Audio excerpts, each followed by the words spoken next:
नमस्कार साथियों, स्वागत है आपका इंडिया ग्लोबल लेंस पे। और मैं हूं जयपुर शुक्ला, आपका दोस्त। और आज स्टार्ट करेंगे बहुत महत्वपूर्ण प्रेस कॉन्फ्रेंस जो भारतीय सेना ने और साथ ही साथ भारतीय एयरफोर्स ने करी है। ऑपरेशन सिंदूर को लेकर बहुत बड़ी अपडेट सामने आई है जो हर एक भारतवासी को एक तरह से सम्मान देगा। भारतवासी का जो सर है उसको ऊंचा करेगा, क्योंकि भारतीय वायुसेना ने जो मुकाम हासिल किया है वो ऐतिहासिक है। और हिस्ट्री में आज तक कभी ऐसा नहीं हुआ है कि सिंगल वॉर में भारत ने इतने सारे किल्स किए। ये बयान भारत के वायुसेना प्रमुख एपी सिंह साहब ने दिया है। उनके बयान को पूरा डिटेल में एनालाइज करेंगे। अगर आप अभी नए आए हैं और आपने अभी तक इस चैनल को सब्सक्राइब नहीं किया है तो मैं चाहूंगा फटाफट आप सब्सक्राइब का बटन दबा दें और वीडियो को लाइक भी करें हैं, ताकि आपके लिए हम और ऐसे अच्छे कंटेंट लेके आ सके। स्टार्ट करते हैं। हुआ क्या, जैसा कि आप सभी को पता है कि भारत के जम्मू कश्मीर राज्य में पहलगाम नामक स्थान पे पाकिस्तान के आतंकवादियों ने कायराना हमला किया, जिसमें भारत के 26 श्रद्धालु थे वो शहादत मिली या फिर उनकी जान ले ली गई और उनका धर्म पूछ कर उनको मारा गया। भारत ने उसके प्रतिकार में, उसके जवाब में पाकिस्तान में ऑपरेशन सिंदूर लॉन्च किया और उनके जो भी आतंकी आका थे और आतंकी गतिविधि में जो लोग इन्वॉल्व थे उन सभी को मौत की घाट उतारा, उनके अंजाम तक पहुंचाया। साथ ही साथ तो पाकिस्तान की सेना ने भारत के सिविलियन टारगेट्स को हिट करना स्टार्ट करने का प्रयास किया, तो भारत ने जवाब में पाकिस्तान के जितने भी एयरबेस थे, जो भी महत्वपूर्ण एयरबेस थे, चाहे वो नूर खान एयरबेस हो, चाहे वो गुलारी एयरबेस हो या उनके जो भी मुरीद के वगैरह सारे, सब पे चुन चुन के हमला किया और उनके बहुत सारे इंफ्रास्ट्रक्चर को, उनके मिलिट्री एयरक्राफ्ट को, फाइटर जेट्स को नुकसान पहुंचाया। तो उसी की ब्रीफिंग को लेके एक तरह से प्रेस कॉन्फ्रेंस थी कि भैया हमने क्या क्या नुकसान पहुंचाया, क्योंकि पाकिस्तान तो दुनिया भर में कहानी अपना अलग सुनाता रहता है। हमने 6 जहाज गिरा दिए, 15 जहाज गिरा दिए। तो पहली बार तो भारतीय वायुसेना प्रमुख ने पहले कहा कि भैया अगर किसी को लगता है, ऐसा अभी भी लगता है, क्लियरली कहा कि उन्होंने 15 जहाज गिराए हैं, 5 जहाज गिराए हैं, तो मुंगेरी लाल के हसीन सपने वो देखते रहे। क्योंकि इनसे नुकसान किसको होगा? एंड ऑफ द डे उसी को नुकसान होगा, क्योंकि अगली बार जब युद्ध की तैयारी करेगा तो 15 कम जहाजों की या 5 कम जहाजों की तैयारी करके आएगा और भारत उसको सरप्राइज करेगा। अगर तुम्हें भाई भ्रम में जीना है तो तुम कह दो कि 500 मार दिए, इतने जहाज है भी नहीं। तो प्रोपेगेंडा जो होता है, झूठ होता है, उसकी उम्र बहुत छोटी होती है। एक एक करके उन्होंने सारे जो आउटबर्ड्स थे, झूठ थे, प्रोपेगेंडा था, उन सबको तोड़ा है, उनको आउटबर्स्ट किया। कैसे? पहली बात तो उन्होंने कहा कि हमने अमेरिकन मेड जो क्राउन जूल है अमेरिका का, जिसको अमेरिका ने सबसे ज्यादा दुनिया में बेचा है, F-16, 3 से 4 F-16 मान। इसके अलावा जो इनका चाइनीज मेड JF-17 थंडर है, उसको भी हमने बहुत सारे जहाजों को मार गिराया है। एवेक्स होता है, एयरक्राफ्ट अर्ली वार्निंग सिस्टम होता है, उसको मार गिराया है। रेडार को भी मारा है। साथ ही साथ हैंगर्स बहुत सारे होते हैं जहाजों के, जहां पे जहाज रखे जाते हैं, उनको भी मार गिराया है। तो ओवरऑल डिटेल के रूप में अगर आप देखो, तकरीबन 10 से 12 पाकिस्तानी एयरफोर्स के जहाज मार गिराए, उनके वायुसैनिक भी बहुत सारे मार गिराए हैं। और भारत का नुकसान या कैजुअलिटी इसमें 0 है।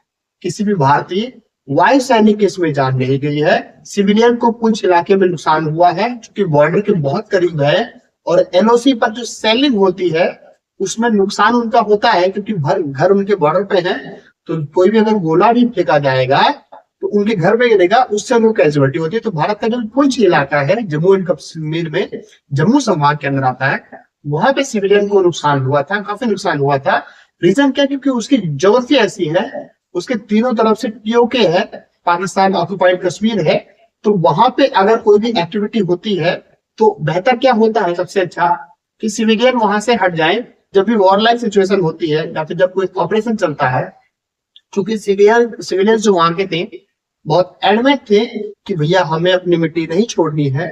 अब चूंकि आपको पता है सेलिंग होती है, जो मोटार्स होते हैं या फिर गोलाबारी जब होती है, तो कितना भी आप रोको तो 1-2 किलोमीटर तो गोला जाएगा ही जाएगा। एक जगह से गोला अगर फेंका गया है या बम ही मार दो, मान लो हाथ से कोई बम मारता है, किसी के घर पे ही बम मार देता है, दो चार लोगों की जान जा सकती है, उसको अवॉइड करना बहुत मुश्किल है। तभी अवॉइड हो सकता है जब वहां पे सिविलियन आ रहे हैं, केवल आर्मी या मिलिट्री है, क्योंकि आर्मी और मिलिट्री के पास ऐसे मतलब इक्विपमेंट्स होते हैं जिससे वो बच सकते हैं बम से, गोली से। लेकिन सिविलियन के पास कोई प्रोटेक्शन नहीं होता, तो उनका इंफ्रास्ट्रक्चर नुकसान हुआ है, वो सभी लोग जानते हैं, उन्होंने सभी न्यूज वगैरह में देखा। लेकिन किसी भी मिलिट्री पर्सनल की वहां पे कम से कम एयरफोर्स की नहीं गई थी, इंडियन आर्मी के लोगों को नुकसान हुआ था उसमें। फिर दूसरी बात उन्होंने क्या कही कि हम अपनी एयर सुपीरियोरिटी साबित कर चुके हैं। जो मॉडर्न वॉरफेयर एयरक्राफ्ट हैं, चाहे वो यूएस मेड है चाहे वो चाइनीज मेड है, तो जो दो इनके सबसे बड़े सपोर्टर माने जाते हैं पाकिस्तान के, पैसा से सपोर्ट करता है चाइना और हथियार से सपोर्ट करता था पहले अमेरिका। अब चाइना ने सब हथियार देना स्टार्ट किया है। आज के टाइम पाकिस्तान के लगभग 60-70-80% हथियार चाइनीज मेड है। यूएस बिल्कुल 15-20 सालों से डिस्टेंस बना लिया था पाकिस्तान से, लेकिन अब चूंकि उसके अपने स्ट्रेटेजिक इंटरेस्ट हैं, काउंटर करना है उसको अफगानिस्तान में, ईरान को, भारत को और चीन, तो वो एक ही जगह है पाकिस्तान जिसको वो लीज पे ले सकता है, रेंट पे ले सकता है, क्योंकि पाकिस्तान का दूसरा नाम ही रेंटेड कॉम है। मतलब कोई भी इसको किराए पे लेके इससे अपना काम चलवा सकता है। अगर आप पैसा दोगे तो वो जमीन क्या, अपना जमीन भी बेचे। तो इसीलिए उनको फंडिंग आईएमएफ के थ्रू, वर्ल्ड बैंक के थ्रू और माध्यमों से फंडिंग देंगे, और उनको बुला के खाना खिला दिया, आज की ऑर्डर दे दिया, बहुत है उनके लिए। तो उनकी loyalties can be purchased easily, ठीक है। दूसरा मुद्दा क्या, भारत के जो थल सेना प्रमुख हैं उपेंद्र द्विवेदी जी, जनरल उपेंद्र द्विवेदी जी, उन्होंने भी एक प्रेस कॉन्फ्रेंस करी। काइंड ऑफ प्रेस कॉन्फ्रेंस नहीं थी, वो न्यूज बाइट थी, क्योंकि वो भारत के जो फॉरवर्ड बेसिस हैं, फॉरवर्ड इलाके हैं जैसलमेर के, उस तरफ गए थे। और उन्होंने कहा कि अगर सरक्रीक एक इलाका है भारत के जो गुजरात और राजस्थान स्टेट के बीच में, सरक्रीक की खाड़ी है, भारत पाकिस्तान की वहां पे सीमा है, और वहां पर भी काफी विवाद रहा है भारत पाकिस्तान का। पाकिस्तान भी सीबीएस से एडवेंचरस हरकतें करने का प्रयास करता है वहां पे। तो भारत के वायुसेना प्रमुख ने तो कह दिया जो कहना था। अब थल सेना प्रमुख की बारी आई, उपेंद्र द्विवेदी जी, जनरल उपेंद्र द्विवेदी जी, उन्होंने कहा कि अगर पाकिस्तान ने सर क्रीक के इलाके में किसी भी प्रकार का मिस एडवेंचर या कोई ऐसी हरकत जो अच्छी नहीं है करने का प्रयास किया, तो हम पाकिस्तान को इतिहास से मिटा देंगे। We will erase it from history, we will destroy the formation of Pakistan. और ये ऑपरेशन सिंदूर का 2.0 होगा, क्योंकि ऑपरेशन सिंदूर के 1.0 में हमने उसकी एयर पावर को खत्म किया है, उसकी एयर बेसेस को नुकसान पहुंचाया है।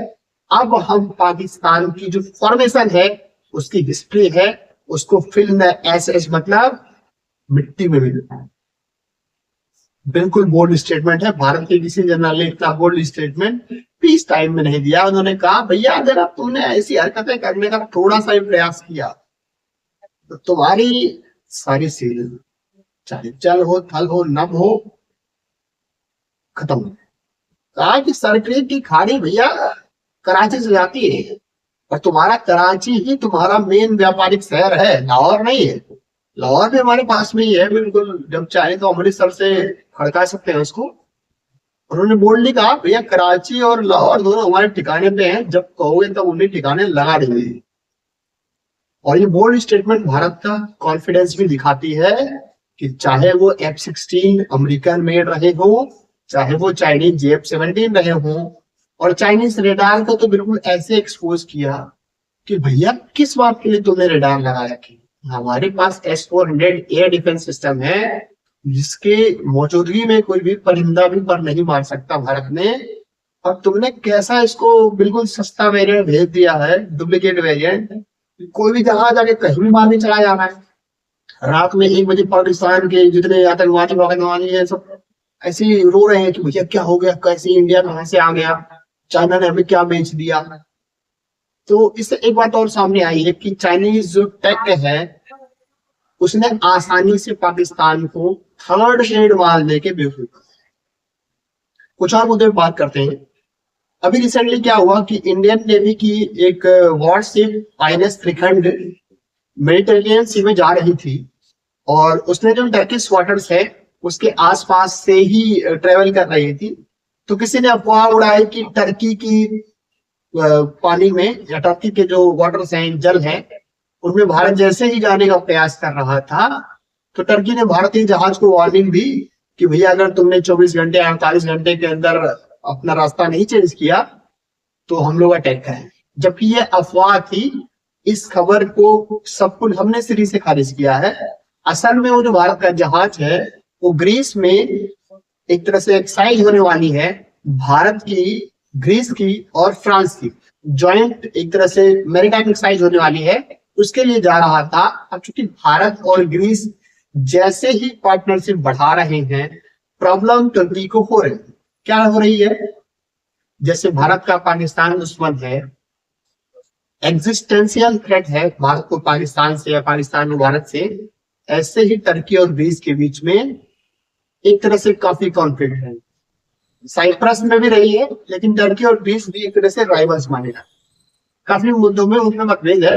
तो अगर भारत का ग्रीस के साथ, साइप्रस के साथ अलायंस होता है तो दर्द टर्की और पाकिस्तान दोनों को। तो ये बड़ा अच्छा और बहुत स्ट्रेटेजिकली इंपॉर्टेंट मूव है।